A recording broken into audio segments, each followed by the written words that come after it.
So దీన్ని బట్టి నాకు అర్థమైందంటే for the first time foundation course కూడా తీసుకోకుండా అయినా అచీవ్ చేసే అవకాశం ఉంది if you are really focused on it. Definitely ma'am.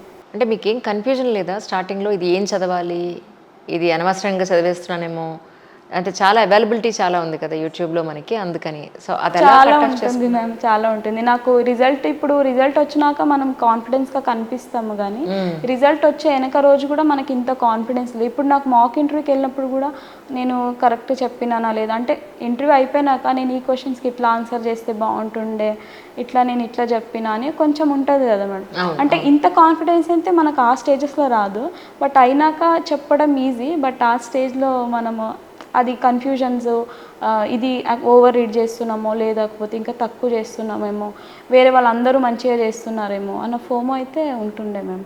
మెయిన్స్కి ఎస్పెషల్లీ ఈ ఇయర్ ఎన్ని మాక్ టెస్ట్లు రాసి ఉండొచ్చు మీరు? ఈ ఇయర్ 8 జిఎస్ చేసినాం మ్యామ్, బట్ 12 ఆప్షనల్ అయితే చేసి, ఆప్షనల్కి ఎక్కువ.